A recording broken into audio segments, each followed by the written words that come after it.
Irebe FM, radio yacu, Irebe FM, umunezero wacu, Irebe FM, Irebe FM, megahertz 91 n'ibice 4. Je souhaite que nous puissions d'abord découvrir le leadership qui est en nous afin de nous guider pour le développement de nos nations. Ici aussi, je voudrais souligner cette question qui est principalement la cause des conflits. On a appelé les intellectuels qui doivent être des employés et on a appelé l'État l'employeur. L'État, c'est une institution. Les représentants de cette institution deviennent alors des employés qui doivent satisfaire les employés. Si je témoigne, un jour j'ai organisé une réunion avec tous les syndicats du pays. Les revendications des syndicalistes toujours, c'est le dialogue entre l'employé et l'employé.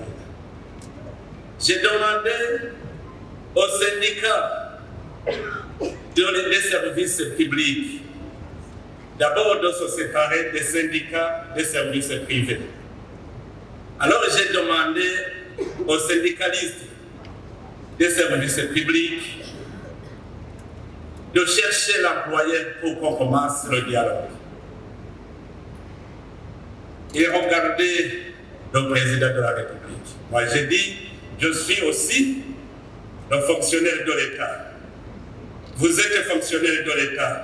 Alors ensemble, nous tous, les fonctionnaires de l'État, cherchons l'employeur pour qu'on commence le dialogue. Où est-ce que nous allons trouver l'employeur?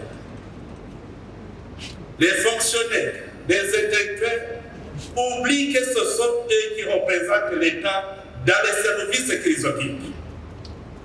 Si vous êtes enseignant dans cette classe, vous représentez l'État dans la mise en œuvre de la politique de l'éducation. Alors vous allez chercher où notre enseignant qui va dialoguer avec vous.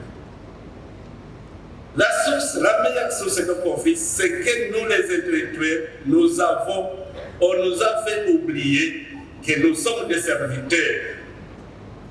Et on pense qu'il y a toujours une société qu'on appelle l'État qui a un directeur général qui va dialoguer avec nous. C'est nous-mêmes qui doivent dialoguer avec nous.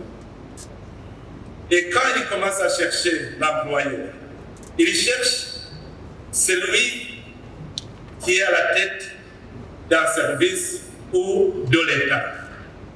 Et lui, tout le monde se ressemble.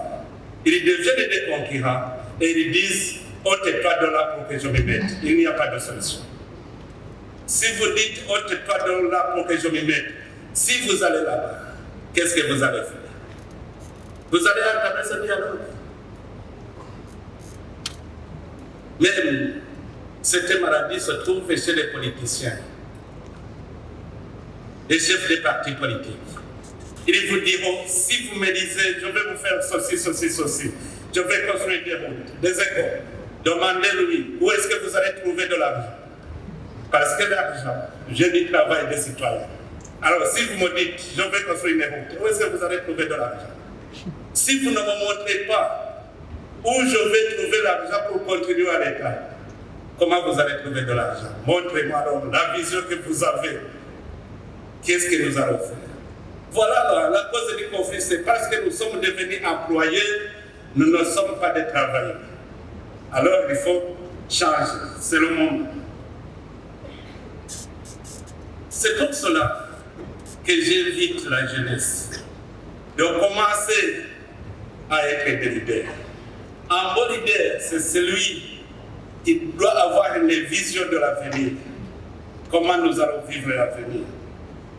Moi, je souligne que la meilleure solution, c'est de découvrir en nous le leadership qui se cache en nous. Vous pouvez me demander pourquoi j'évoque ce sujet ici à ce moment.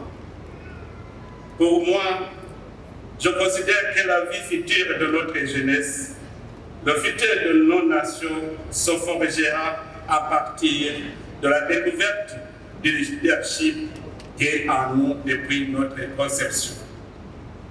En effet,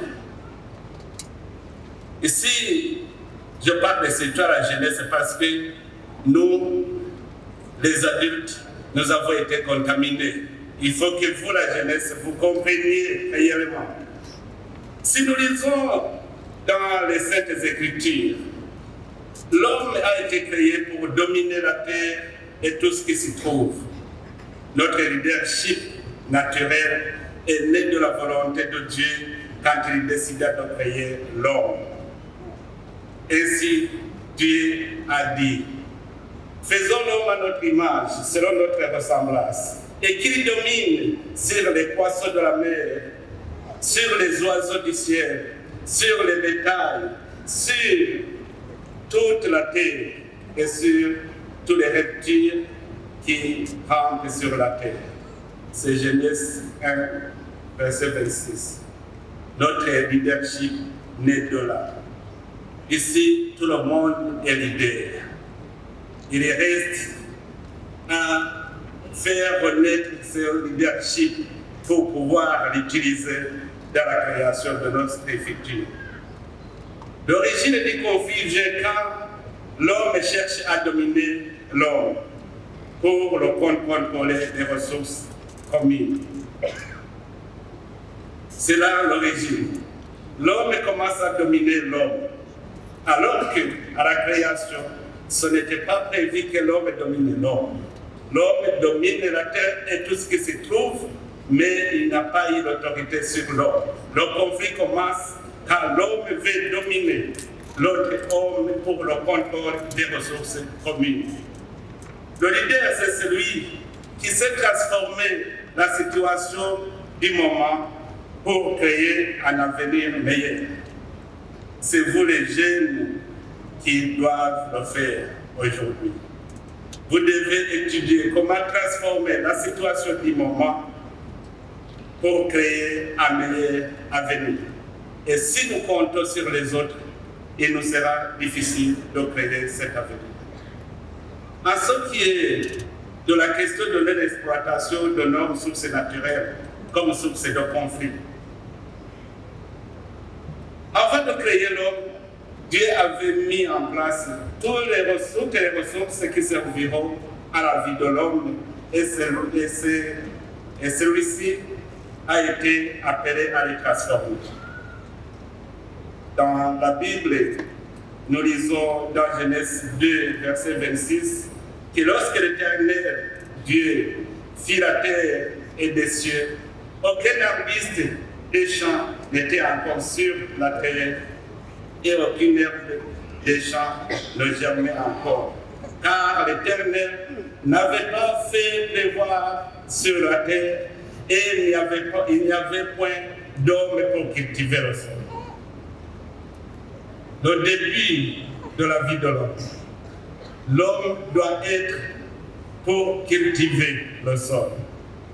L'homme a donc été créé pour cultiver la terre et fructifier les arbres et les herbes des champs afin d'avoir un manger. Je souligne un manger. Parce que vous entendrez que quand il y a des conflits entre les politiciens, ils vous diraient que la cause, c'est le ventre. À manger. Alors, où est-ce qu'ils trouvent ce qu'ils peuvent manger sans qu'ils ont cultivé? En plus, après la création de l'homme, l'Éternel Dieu dit à Adam, c'est à la sueur de ton visage que tu mangeras du pain jusqu'à ce que tu retournes dans la terre. Oui, Dieu avait tout prévu. Il savait que l'homme aura besoin à manger. Il a mis alors à sa disposition la matière première, le sol, les semences et la pluie. C'était pour lui permettre de produire des aliments. Aussi, Dieu savait que l'homme aura besoin des outils pour produire ses aliments. Nous avons le sous-sol, des minéraux. Nous devons nous habiller, nous devons habiter des maisons décentes. Mais sans transformer nos ressources naturelles, nous ne pouvons pas les avoir. Malheureusement, il y a d'autres qui vous diront, qui vous enseigneront qu'en écriture ne peut pas travailler la terre. La question de non-exploitation agricole conduit à l'insécurité alimentaire, car comme le prescrit le proverbe burundais Harayi Inzara Hazinduka Inzigo, en français, j'ai découvert que tous les hommes se ressemblent, parce que les proverbes qui se trouvent en Kirundi aussi se trouvent en français. Le proverbe français dit que lorsque la faim est à la porte, l'amour s'en va par la fenêtre. Et la misère et la faim détruisent les sentiments de l'homme. C'est pour cela que je dis, nous voulons avoir un bon cœur, avoir un bon sentiment envers autrui. C'est ça la paix. Avoir un bon cœur, avoir un bon sentiment envers autrui. C'est ça la paix. Or, lorsque la faim est à la porte, l'amour s'en va par la fenêtre. En général, des revenus afin de créer son bon sentiment. Malheureusement, devant notre misère, on cherche à qui jeter le tort. Quand on est misérable, on cherche toujours c'est à cause de qui. Et souvent, c'est l'autorité de l'État qui est accusée. Est-ce que le président de la République peut aller cultiver dans ta propriété? Il le pourra. Mais chaque fois qu'on est misérable, on pense que la misère a été causée par l'autre. On ne cherche pas en nous. C'est pour cela que je voudrais qu'on réveille ce leadership qui nous pousse à créer notre avenir en créant l'indépendance financière. Chers amis, la richesse vient de la création des revenus. Et ces revenus ne doivent pas venir que de l'exploitation des ressources naturelles, le sol et le sous-sol. Certains parlent du manque de capital et de démarrage. Moi je dis, Dieu nous a créés avec un capital. Je peux vous donner un exemple. Aujourd'hui, ici au Burundi, nous avons initié maintenant un programme d'exploitation de nos minéraux. Réellement, tout le monde pensait comment nous pourrons exploiter ces minéraux sans qu'on ait un capital. Moi, j'ai trouvé dans la jeunesse burundaise un capital très important.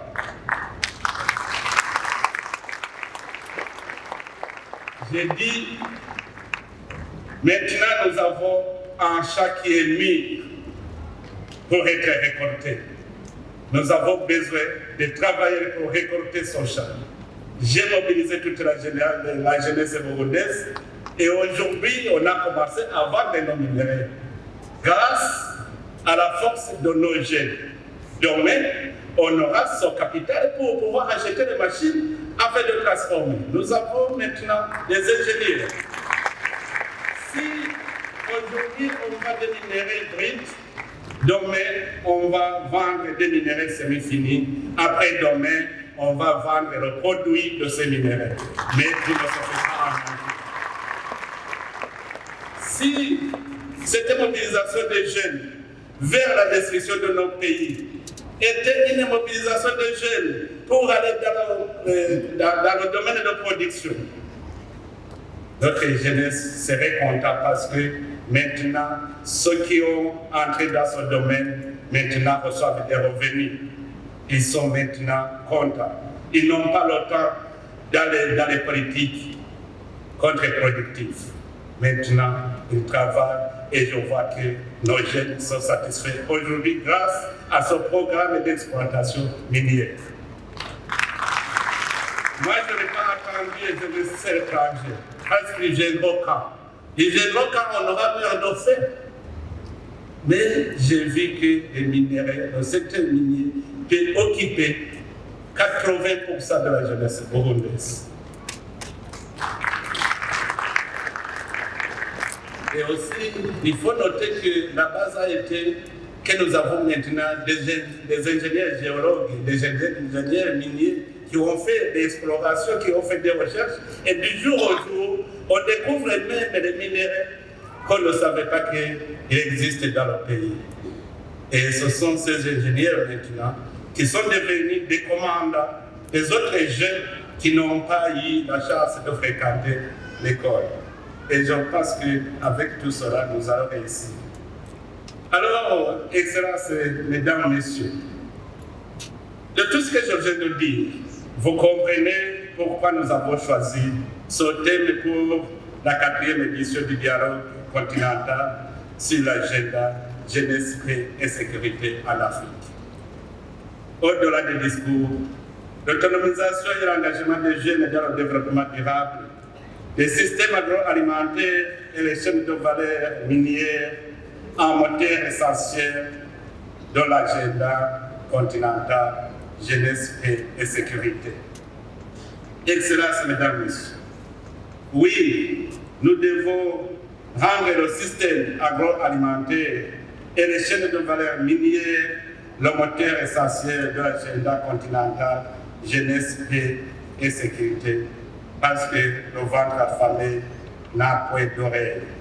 Oui, la production est la seule source de la paix et de stabilité dans le pays. On ne dira pas la paix, la sécurité, tant qu'on n'a pas eu des éléments essentiels de notre vie. Chers amis, ce qui hante la jeunesse africaine, c'est la satisfaction des besoins élémentaires dans sa vie au quotidien. Pourquoi alors semble-t-il être impossible pour les jeunes Africains de satisfaire leurs besoins alors que l'Afrique est riche de son sol, de ses pluies et de ses ressources naturelles abondantes? Je me félicite que beaucoup de jeunes Africains commencent à se réveiller et à comprendre de mieux en mieux que c'est eux-mêmes qui doivent forger l'avenir. C'est cela la renaissance du leadership africain. Le leadership est ce qui nous permet de percevoir l'avenir et se positionner par rapport à lui. C'est cela qui doit inciter les dirigeants à impliquer les jeunes dans les sphères de décision. C'est ceci qui doit inciter ces jeunes. Oui, je le sais, j'ai cette expérience. J'ai mis en avant la jeunesse dans les sphères de décision ici au Burundi. Il y en a qui comblent ma joie, mais il y en a d'autres qui me déçoivent. J'ai eu des jeunes qui m'ont déçu. Vous le savez vous-même. Des jeunes à qui je donnais des services, mais par après, ils étaient embourbés dans la corruption et dans les malversations. J'en ai eu. Avant, quand j'ai commencé ce programme de mettre en avant la jeunesse, il y a des adultes qui disaient que je fais des erreurs, que ces jeunes ne sont pas expérimentés. La réponse que je donnais, je disais, montre-toi ce que tu as fait pour nous servir d'exemple. Parce que tu ne peux pas dire, je suis adulte, sans montrer ce que tu as fait. Alors, si tu n'as rien à nous montrer comme expérience, laissez les jeunes alors, eux, ils vont aussi se tester. C'est dans la Bible où Dieu disait, mettez-moi de la sorte à l'épreuve, donnez-moi la dîme pour me mettre à l'épreuve. Moi aussi, j'ai mis en avant la jeunesse pour le mettre à l'épreuve. Mais la majorité a réussi. La majorité a réussi. Voilà, c'est lui qui a commencé dans le programme de Paez est devenu maintenant super ministre. Un ministre qui est en charge des mines, qui est en charge de l'industrie, en charge du commerce, en charge du tourisme. C'est un super ministre. Parce que j'ai trouvé à lui qu'il est capable de créer l'emploi pour les jeunes. Il a donné l'expérience, c'est ce qu'il a fait. Il était directeur des opérations dans le programme Paez. Et maintenant, c'est lui sur lequel nous comptons pour l'avenir de notre nation.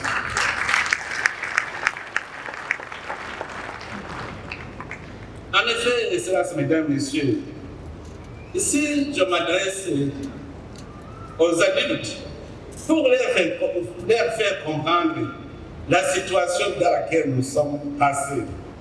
Nous avons évolué dans une société piégée qui nous enseigne à vivre le régime de la dépendance.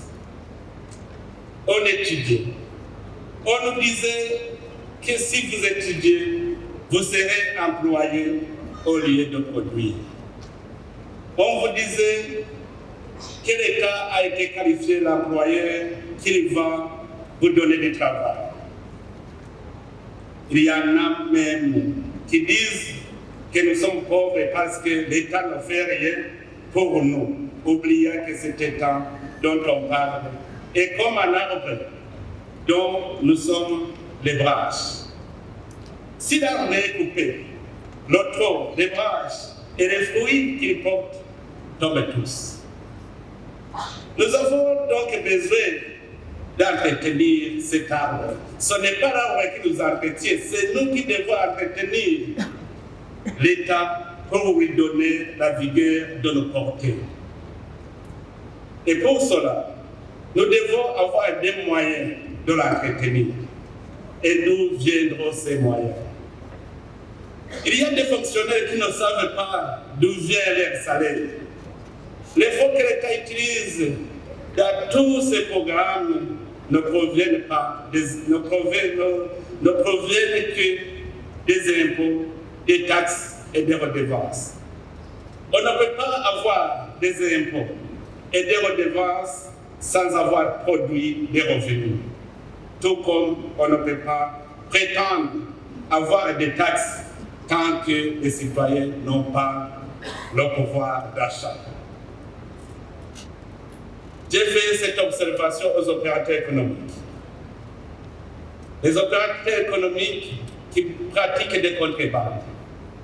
Je leur disais, si vous ne donnez pas des impôts, s'il n'y a pas de taxes, on n'aura pas de route, on n'aura pas d'école, on n'aura pas d'hôpital. Alors, comment cet État pourra vivre tant qu'il n'y a pas de facilité pour tous citoyens? L'impôt détermine les bénéfices réalisés, tandis que les taxes montrent qu'il y a un pouvoir d'achat pour les citoyens. Alors, où est-ce que les citoyens vont trouver le pouvoir d'achat? Il faut toujours aller dans le secteur de production. Quelles que soient les conditions, nous devons produire, croître notre économie. En définitive, nous retenons que les caisses de l'État sont alimentées par le résultat du travail productif qui est le développement des chaînes de valeur. Nous ne pouvons pas prétendre être embauchés tous dans le service de l'État, car l'État n'aura pas de moyens pour payer tous les fonctionnaires. Je sais qu'il est difficile d'avaler cette vérité qui nous oblige à peiner pour avoir la survie, parce qu'il y a d'autres qui nous ont enseigné qu'il suffit d'étudier et de recevoir un diplôme pour devenir riche, sans nous montrer le vrai chemin du succès dans la vie, qui n'est autre que le dur labeur.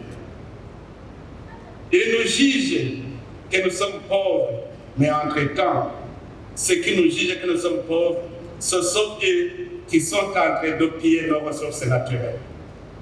Avec nos ressources, ils créent des richesses qui servent d'appât pour attirer les jeunes à quitter leur pays, pensant que la vie meilleure se trouve dans ce pays. On prend nos ressources, on va les transformer, on donne l'emploi à leur jeunesse et on nous attire pour aller là-bas. Pourquoi? Parce que si nous y allons, la main-d'œuvre devient moins chère.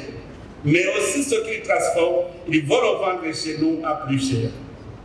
Pourquoi alors nous, puisque nous avons étudié, nous ne pouvons pas transformer ces ressources pour en faire les vendre chez eux? C'est possible, mais c'est une décision. Parce que c'est là même qui veulent qu'on les donne nos ressources naturelles. Ce sont eux qui nous incitent à la corruption et à la malversation économique. Ils traitent nos dirigeants. Vous verrez qu'en dirigeant nos corruptibles, il est mal vu par certaines puissances. Vous verrez que les pays qui ont démontré leur capacité de se développer, ce sont des pays qui ont été cibles de destruction. La Somalie était la grande puissance en Afrique. La Libye était une grande puissance en Afrique. Mais vous avez vu comment ces pays ont été détruits jusqu'à ce qu'on ne se rappelle plus là où étaient les villas et les buildings. J'ai été en Somalie, j'ai vu ce qui s'est passé là-bas. C'est une expérience que j'ai. Si Alidé n'est pas corrompu, n'est pas versé dans les malversations économiques, il est mal vu. Parce que c'est lui qui bloque le développement de ces grandes puissances. Malgré tout cela, le continent africain reste une source de meilleures opportunités pour l'entrepreneuriat et la créativité des jeunes.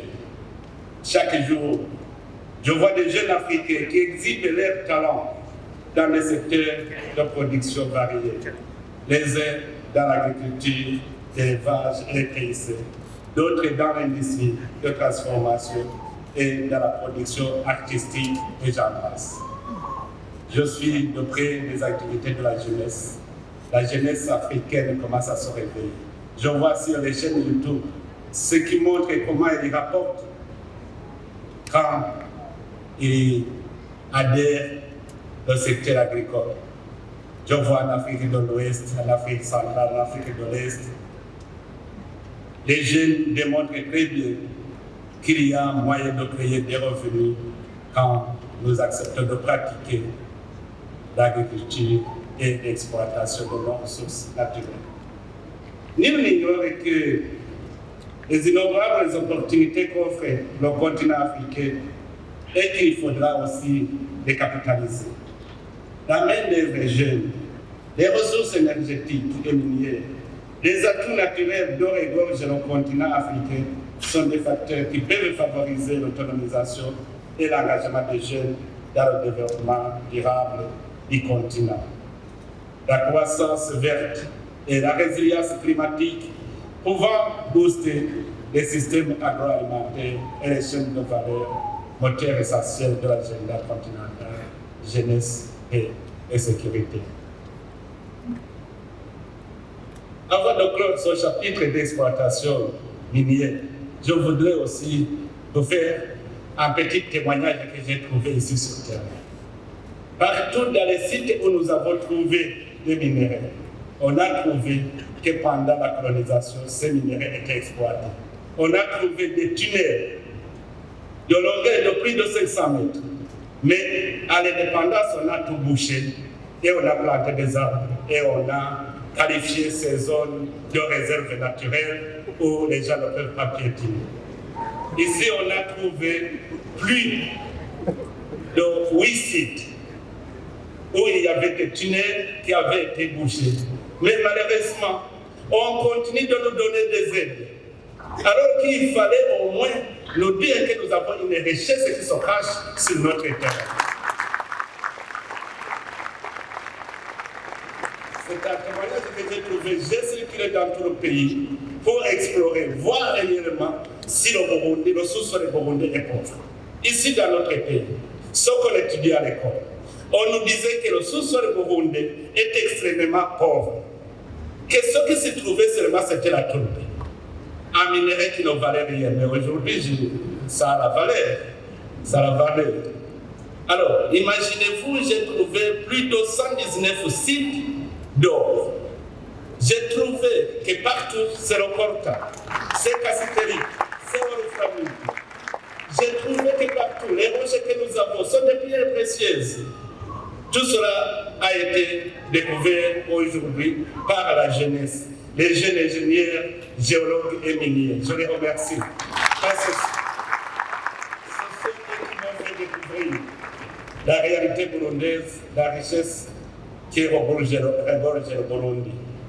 Je remercie la jeunesse burundaise. Je pense que maintenant, à l'heure où nous sommes, personne ne viendra pour le tromper.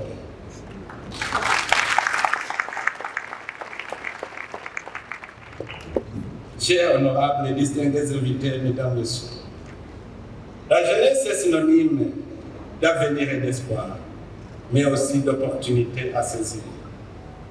Afin de faire fructifier cet énorme dividende démographique qui représente les jeunes, en tant que leader, nous devons mettre à leur disposition des cadres légaux et institutionnels qui stimulent leur engagement et qui les inspirent afin qu'ils puissent mettre leurs forces actives à contribution pour le développement durable du continent. À ce propos, le Burundi est en train de connaître une transformation significative grâce aux efforts conjugués du gouvernement, des partenaires au développement et des jeunes. Nous avons certes eu l'occasion de parler des initiatives burundaises dans ces dernières années en matière d'autonomisation des jeunes et de lutte contre le chômage, au sommet desquels se trouve la Banque d'investissement pour les jeunes, la Banque d'investissement et de développement pour les femmes, le Centre de formation polytechnique et de reconversion professionnelle de Russie et le programme d'autonomisation économique et d'emploi des jeunes. On l'a dit souvent, aujourd'hui on a commencé à récolter des fruits. Au Centre de formation polytechnique et de reconversion professionnelle de Russie, nous venons d'avoir des témoignages des jeunes qui ont été formés.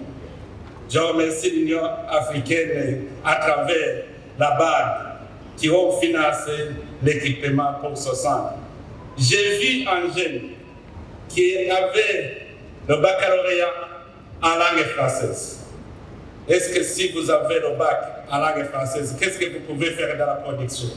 Mais arrivé au centre de reconversion professionnelle, elle a appris la gestion des ressources humaines par la digitalisation.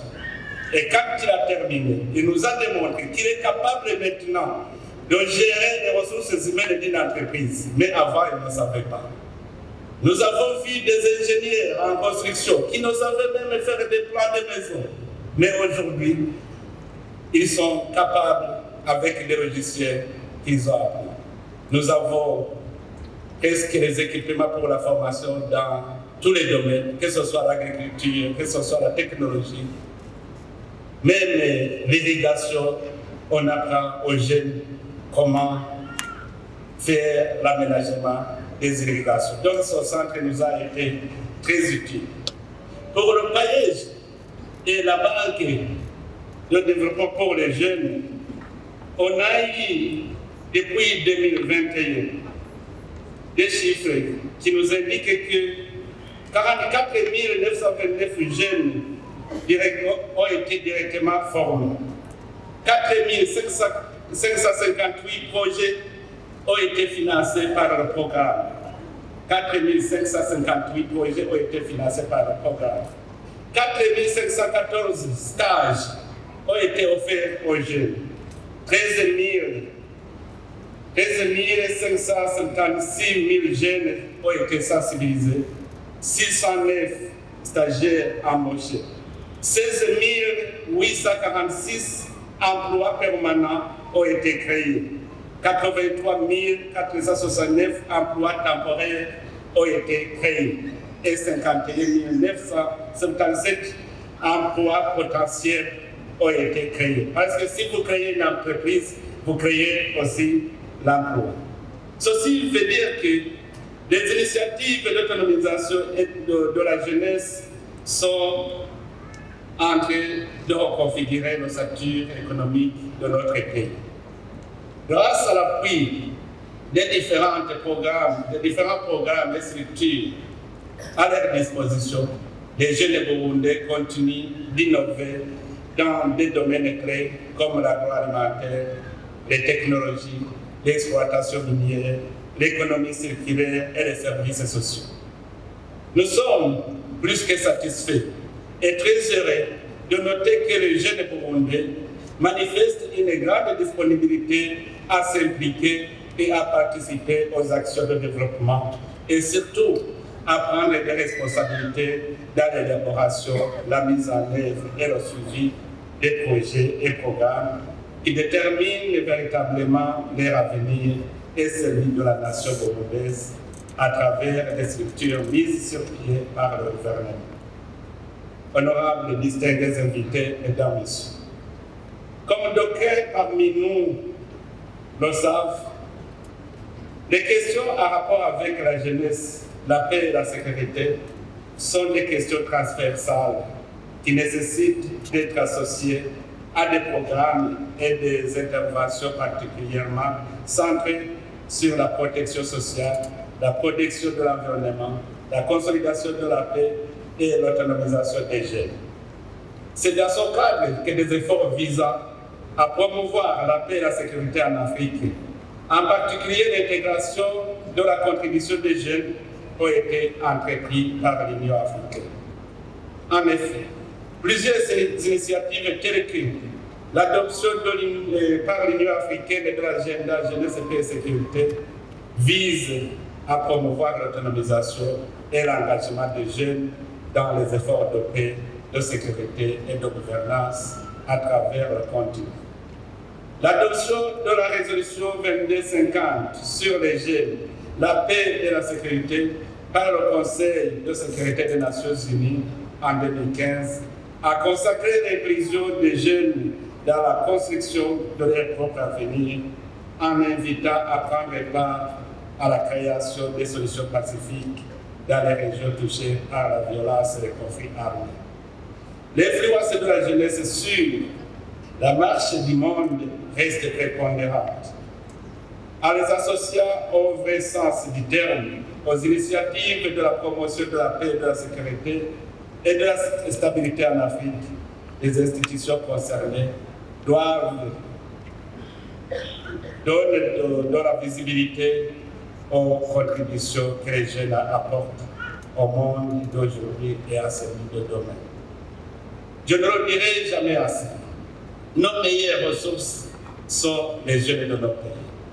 Notre jeunesse représente ce que sera notre continent et il est de notre devoir de leur permettre d'atteindre la meilleure version d'eux-mêmes en tant qu'agents de changement et ils sont les seuls à pouvoir dessiner l'avenir du continent.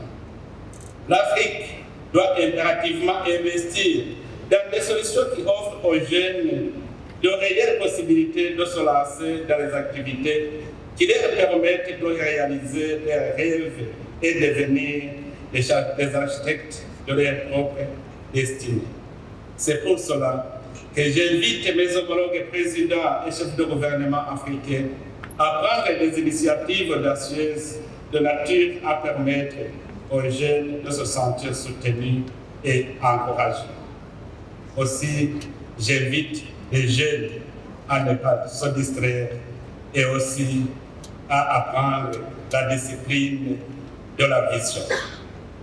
Pour pouvoir mettre en œuvre la vision, il faut la concentration, il faut la discipline, il faut toujours aller dans le même sens tous ensemble.